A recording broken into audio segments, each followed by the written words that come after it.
Hello, Jeju Island!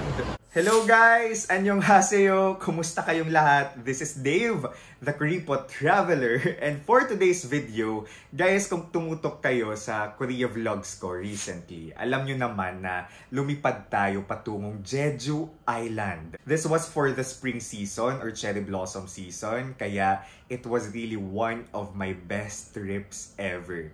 Super breathtaking ng Jeju, guys. Yung scenic routes, yung mga landscapes, the cherry blossoms, beautiful cherry blossoms road in Jeju. Lakas maka K-drama. Ayun. Feeling ko nasa loob ako ng isang K-drama habang bumibiyahe kami sa Jeju kapag nasa car, kapag nakatambay sa isang filming location, for example, yung filming spot ng Welcome to Samdalari. Lakas maka what a time to be a K-drama fan in Jeju Island. So for today's video, i-share ko sa inyo yung naging expenses natin sa Jeju para naman magkaroon kayo ng idea kung nagplaplano kayong bumisita sa Jeju Island. So tip ko lang guys, para kayo makatipid, generally when traveling, i-book nyo yung inyong activities, hotels, prior to your trip.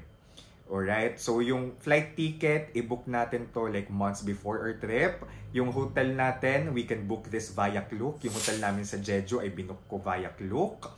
And speaking of Klook, you can use my promo code DaveGino para maka 5% off sa hotel and 3% off sa activities. Hindi lang ito applicable sa Jeju or Korea guys. Applicable din ito sa Pilipinas, itong promo code, and then sa ibang bansa na gusto nyong bisitahin. So i-comment ko din yung link sa baba ng different activities na ginawa natin sa Seoul, and of course yung car rental kasi we had to rent a car. So later on more details yan. So we had to rent a car in Jeju Island. So sa Klook din natin ito na book. So yung Jeju, it's visa free for Filipinos, but kami kumuha pa rin kami ng visa because we still wanted to visit Seoul. Alright? So nagkaroon kami ng 3 days and 2 nights in Jeju Island. 3 full days. 3 full days kami sa Jeju tapos 2 nights. I cannot wait to share with you my expenses. Yung expenses natin, i-rundown ko. Okay? From food to transportation to the activities. So may mga optional expenses tayo dito. So kayo guys, gusto nyo rin mabubisita ng Jeju Island. It's entirely a different experience from Seoul na full with high-rise buildings, very busy. Yung Jeju, it's a laid-back island without high-rise buildings. Beautiful really na natural landscapes. I left my heart in Jeju. And friendly people as well. Okay, dami tayong na-meet na opa doon na ang babait. And of course, pati girls din, mababait din. Lalo na yung mga nasa coffee shop tapos sa Dongmun Traditional Market. Without further ado, let's go guys. Ito po ay yung mga naggastos natin lahat for the Jeju trip. Okay, for this Jeju trip alone. So galing tayo sa Seoul to Jeju, yung flight ticket natin ay nasa 4,771. So via T-Way Air. T-Way Airlines or T-Way. Ang T-Way, it's a budget airlines. And actually nakakita pa ako ng mas murang flight, around 2,000 na round trip ticket, Seoul to Jeju. Mas gusto ko lang yung schedule ng 4,700 na round trip ticket. Kasi full day kami na nandoon sa Jeju. 3 full days kami nandoon sa Jeju. So I believe make sure kung magsaside trip kayo sa ibang provinces or sa ibang lugar sa Korea, make sure na full days kayong pupunta para masulit nyo. Medyo nakakapagod siya, pero para masulit nyo yung mga araw na nandoon kayo. Kasi chinek ko, mas mura pa yung flight namin papuntang Jeju at pabalik ng Seoul versus kapag mag-train to Busan kami na nasa 5,000 plus or 6,000 plus. So ito ay nasa 4.7 lang. So isearch nyo na yung T-Way or a T-Way Air. Diyan kayo makakahanap ng mga murang domestic flights. And did you know guys, wow patrivia, na yung Jeju, yung busiest domestic na route in the world. Sa dami ng nagbabakasyon sa Jeju domestically. Diba sikat ang Jeju sa mga K-drama bilang mga honeymoon spot, mga field trip spot. So ang daming domestic tourists. In terms of Pinoy, I think isang beses lang kaming nakarinig ng nagtatagalog doon. Compared sa Seoul, wala masyadong Pinoy. or kami lang. Tapos yung nakasabay siguro namin sa Dongmun Traditional Market. So that's for the flight ticket. Ang maganda dito sa T-Way, meron silang 10 kilos na hand carry. Meron silang 15 kilos na check-in baggage. Super sulit yung 4-7 na round-trip ticket. For accommodation naman, as mentioned, nag-book kami via Klook. Okay? So, pwede kayong gumamit ng promo code ko, Dave Gino, kung magbubook kayo ng hotel via Klook. So, our hotel, dalawa kami ni Gatch. So, si Gatch is my friend, my office mate. So, dalawa kaming nag-Korea for this trip. Siya yung naging travel buddy ko. So, yung total ng hotel namin ay 3,233. So, that's 1,616.5 per night. So, yun yung ambag ko, 1,600 per night. So, nag-book kami sa Seogwipo area. Alright? Seogwipo area. I-comment ko din sa baba yung link. Tapos, nakapag-vlog na rin ako ng room tour na vlog for our hotel. So, Seogwipo area. Actually, there are two major areas daw talaga in Jeju kung kayo first-time traveler where you can stay. Number 1 is Jeju City. So, yan yung malapit sa airport. Number 2 is yung Seogwipo. So, we chose Seogwipo kasi nakikita namin sa vlogs and then yung mga tourist spots na gusto naming puntahan ay nandoon sa area na yun. So, depende din naman sa inyo kung saan nyo bet magstay. Pero kami, we chose to be in Seogwipo. Now, for the food. Alright, guys, napakasayang mag-food trip sa Jeju Island. Kasi, yung food nila, yung mga street food, distinct. So, there are 3 things talaga na I think you should try in Jeju. So, yung black pork number 1, na very famous ang Jeju dyan, black pork.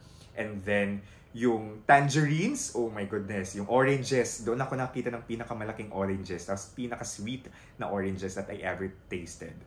And then, yung seafood, ayun, bilang island ng Jeju, diba? Seafood is also famous there. So, we tried the abalone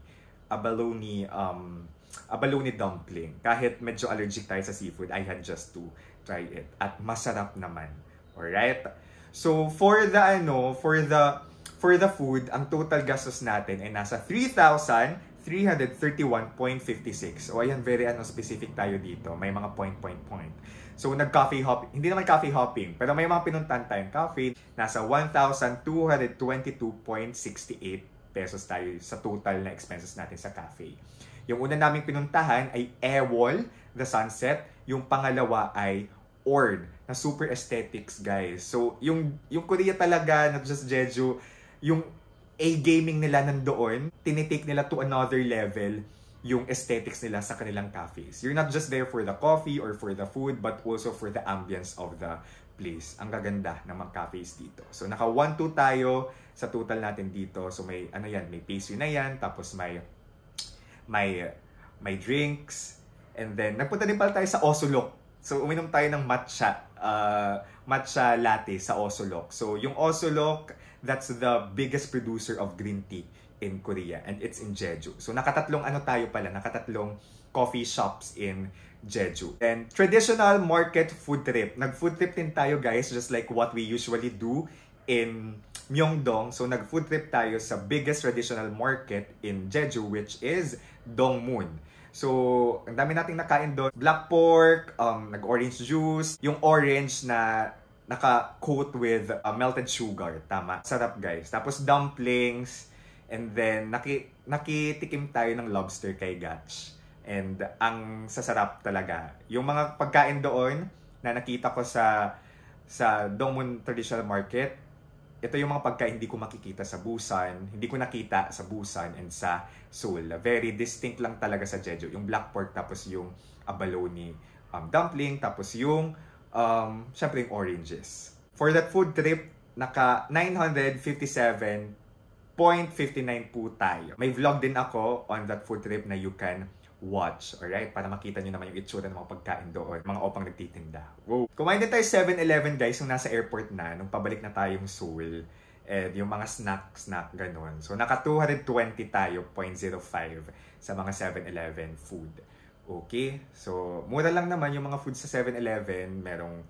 May mga pastry doon na 1,001 lang, 1,000 plus 1, pero ang sasarap. So that's for the food, 3,331.56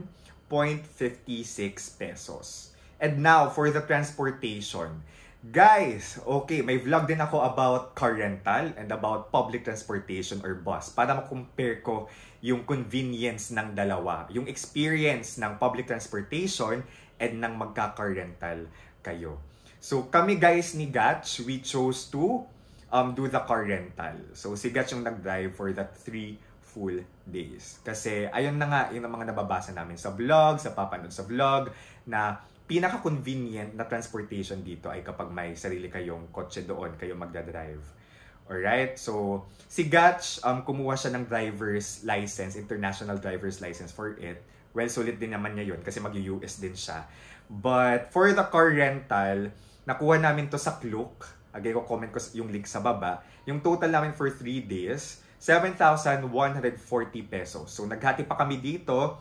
So, nasa 3,570 yung ambag ko. Ito yung in-account ko dito sa expenses vlog na to. Yung 3,570 pesos. Which is, mura na. Diba? Mura na. 3,500 pesos. And then, guys, naka-full tank yung car kapag kukunin nyo sa car rental. So, pagbalik, kapag hindi siya naka-full tank, kailangan yung bayaran yung gasoline. So, for the gasoline, we paid 2,477.08 pesos. So, naghati kami ni Gatch. Yung ambag ko dito ay 1,238.54 pesos. Okay? And then, we had to pay for the dashcam. So, nasa 1,304.34 pesos. Naghati kami ni Gatch. Yung gastos ko dito ay nasa 652.17 pesos. And of course, may parking. Okay? We had to pay for parking kasi yung area ng Dongmon Traditional Market and Black Pork Street, ayan, magkalapit lang yan kasi may street talaga dedicated para sa mga black pork na K-barbecue. Okay, so yung parking namin ay yung total niyan ay nasa 1,289.01. Dalawang araw to, parang some hours na dalawang magkaibang araw. Pero sa iba naman naka-free parking naman kami sa ibang areas in Jeju. Doon lang talaga sa area na yun ng Dongmon Traditional Market, kailangan namin magbayad ng parking. The rest, free. So, nasa 644.505, okay, yung ambag ko dito sa parking na to. And then, of course, I mentioned we also experienced the bus. Mapapanood nyo sa vlog ko. So, yung bus doon, convenient naman, maganda yung bus, respectful yung driver, nagante talaga para makaupo ka, may mga bus stops. Of course, kailangan nyo ng Naver Maps or Google Maps para sa navigation. So, matagal yung interval ng arrival ng bus. Okay? Yung arrival ng bus, matagal. Sa gabi, my gosh, inabot ako ng alas 10 kakaintay ng bus. Ayun, kasi I tried the public transportation. But it was fun, it was an adventure, it was liberating kasi feeling ko, oh my goodness, I felt so independent nung humiwalay ako kay Gatch para mag-bus. So nag-T-Money card tayo, nagpaluda ko ng 434.78 pesos or this is 10,001. I believe may sobra pa yan dito. That's it for the transportation, nasa 6,540 pesos. So guys, ayun, kung may marunong sa inyo mag-drive, mag-car rental kayo. Pero if not, I think okay lang din naman na mag-bus. Pero dapat iset nyo lang expectation ninyo na may mga bus na matagal talagang dumating. So ayusin nyo ng maayos ang itinerary ninyo. Siguro, kung hindi kami nag-car rental, marami kaming lugar na hindi mapupuntahan. But good news, kasi sa Klook, nakita ko rin, meron silang mga detours, diba? Ipipick up na lang kayo somewhere and then pupunta na kayo sa different spots in Jeju. So it's something na pwede nyong gawin. Mag-book kayo ng detour via Klook. Alright. Try ko din i-comment sa baba yung link. Siguro meron ding mga car rentals talaga pero with a driver. Kayo na din yung bahala.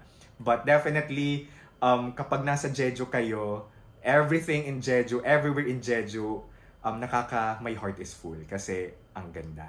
But of course, kung gusto nyo ma-maximize, yung talaga, that's the way to go. Mag-car rental or mag-hire ng driver or mag-book sa Klook ng activity. Kasi pag magbabas kayo, very laid back yung magiging turn ninyo. Yung activity naman, I think, yung isang activity na may bayad, na I think must do or must try ninyo na activity ay yung Jeju Folk Village, alright, na adventure. So may entrance dito. So entrance sa 635.15 pesos. So yung conversion dito, i-binase ko lang sa naging conversion ng money changer tapos ng bangko, which is GoTyme. Which is, I recommend GoTyme, super nice ang exchange rate. Minsan mas mababa pa sa actual exchange rate na nasa Google. Alright, GoTyme. Hindi ako sponsored guys sa GoTyme. Yun lang yung personal experience ko. Mas maganda gumamit ng GoTyme. Card ka na lang. Kasi marami namang tumatanggap ng card sa Korea. So yung Jeju Folk, maganda siya kasi ito yung traditional, like the ages way back pa ng mga bahay-bahay, ng mga community sa Jeju. So parang ma-immerse kayo doon, you will travel back in time. So if you want to really experience the traditional, the history of Jeju, magpunta kayo sa Jeju Folk Village. Ito ang sinasabi kong may bayad pero must try.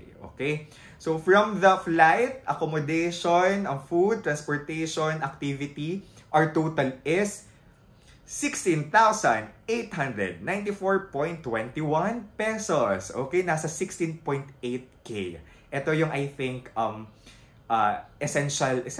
Ito talaga yung ginastos natin sa Jeju na I think important na ma-experience nyo. Pero, meron din tayong optional na expenses dito na gusto ko rin ma-share kasi hindi kasama sa na-share ko kanina yung pasalubong tapos activity na hindi naman lahat ay gustong matry. So, meron tayo ditong food pasalubong na expenses. So, that's yung food pasalubong nasa 633.015 siya. Alright? So, ang mura ng pasalubong dito, parang 1 box ng chocolate or ng Jeju Crunch ay nasa 1,001 lang or 40 plus. Tapos yung 10 kapiraso ng boxes, 10 boxes ay nasa 10,001 lang. Alright, so ito yung mga dapat yung bilhin pasalubong kung kayo nasa Jeju. Yung mga native talaga ng Jeju na may mga orange na flavor or green tea flavor. So that's for the food pasalubong, 633.15.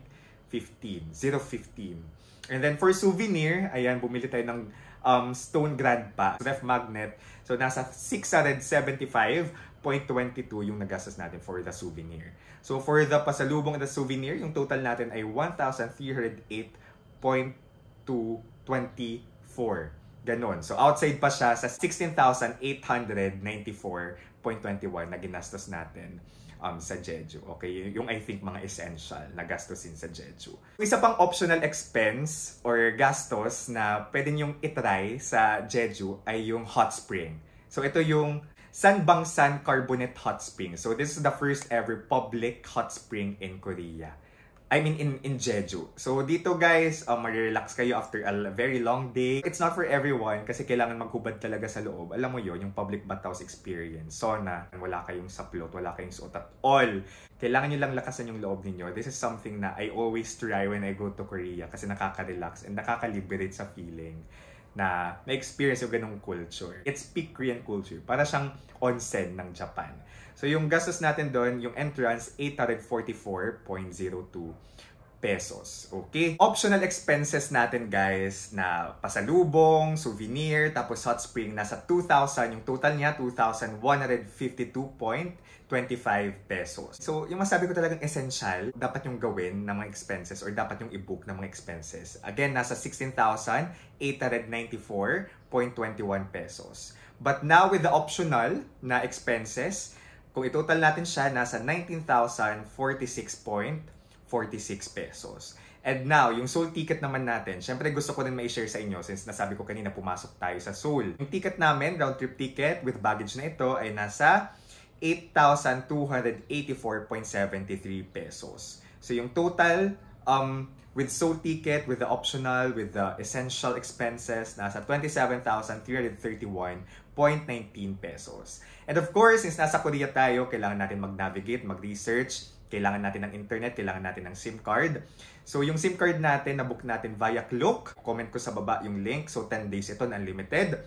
So yung SIM card natin ay nasa 1,461 pesos. So yung total with the Seoul ticket, with the optional expenses, tapos with the SIM card, and then yung mga essential expenses natin sa Jeju, ay nasa 28,792.19 pesos. But again, yung mga essential talaga na share ko kanina, nasa 16,894.21 pesos. Anyway, ito guys ay may expenses. At least may idea lang kayo kung magkano yung pwede ninyong magastos doon. The food, to the accommodation. Yung accommodation, mura yun. Okay?